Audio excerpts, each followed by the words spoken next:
Hi, so this is my Pecha kucha around study skills and exam preparation. Now Pecha kucha is 20 slides, 20 seconds on each slide, so altogether I'm going to give you lots of ideas in the next 400 seconds which I think are going to help you prepare your students for how they're going to do those external exams. Now, this table quickly shows the figures for last year, 2014. We've got externals pass rate of 76%, internals a pass rate of 83%. So slightly higher for internals than it is for externals, and you see there's a lot more excellences. Now, NZQA say that the difficulty is set down by the standard. Okay, so there shouldn't be much difference between internals and externals, but there is a slight difference because of the assessment conditions. So an external assessment is just generally a once-only try, whereas an internal can be offered as a resubmission or a reassessment, so you get more than one chance. Now, external assessments ensure we get a nationally consistent snapshot, and it's used to check the consistency of internal assessment as well. So if you have, for example, 90% pass rate on internals and 40% pass rate on externals, NZQA will be saying, well, why is that assessment gap so big? So you really need to make sure that that gap isn't too big, and that is part of, because your judging and your assessment of your internals is going to be assessed around that.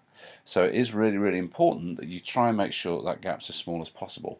Now, to do that, we need to, for most schools, that means we need to increase the pass rate on externals. The first things that you must do are believe your students can succeed, as well as on externals and internals. Know the standard really well, know the last 3 years' papers, know the assessment schedule, and know the examiner's report for last year. And remember, our job is to teach the students we have, the ones in front of us, not the ones we'd like to have, not the ones we used to have, those we've got right now. So there's no point talking about what students used to be able to do. We need to actually make sure that students are achieving in externals and internals. That's our job. Okay, so when we're looking at the student, we often focus on the skills and knowledge that we need to teach the student.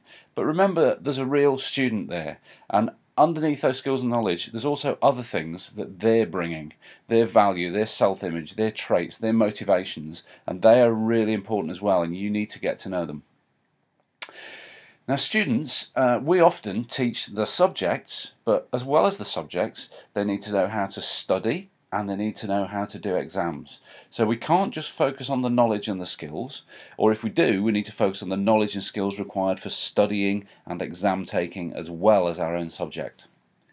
Never undervalue the power of repetition. As this graph shows, you will forget everything very quickly unless it's repeated and it brings your memory of that back up.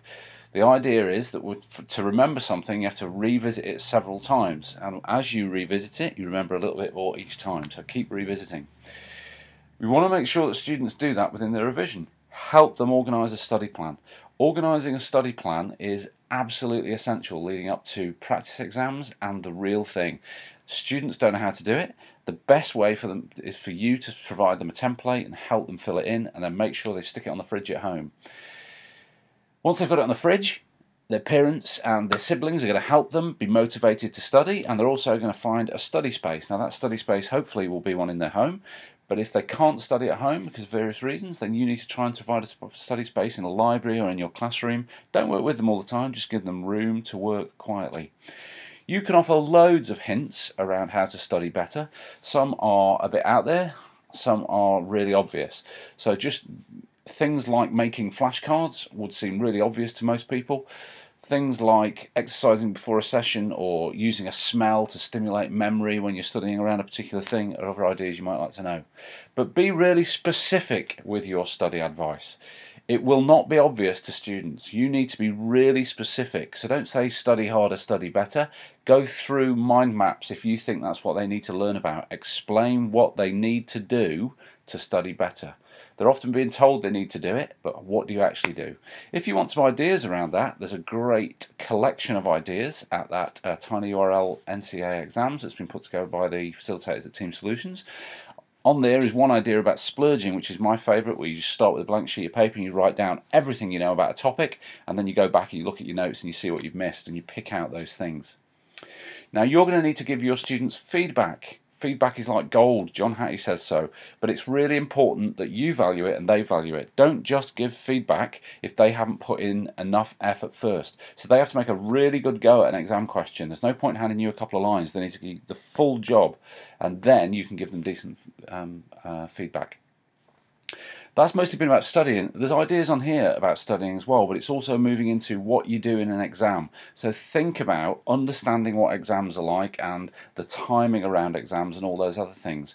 Try and give them exam tips.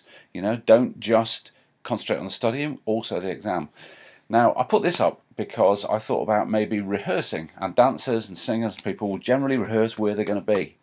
Okay, when they do their performance. Why not rehearse in the exam room? Take in big summaries, sit quietly in the room, look at those summaries, get the kids to close their eyes so they can visualise them during the exam. There's no reason why they shouldn't be comfortable there. Now, if that seems a little bit out there and a bit different from what you'd normally try and do, remember, as Mr. Einstein said, we can't solve our problems with the same thinking we used when we created them. We have to try something different. That's what I said. Try something different in your revision or your study skills or your exam preparation this year if you want the answers to be different. So, finally, let's close the assessment gap and put a smile on everyone's face. And don't forget, repetition, repetition, repetition, the 3 R's of repetition. And don't forget to go to that tiny URL for some more ideas around studying and helping your students to succeed.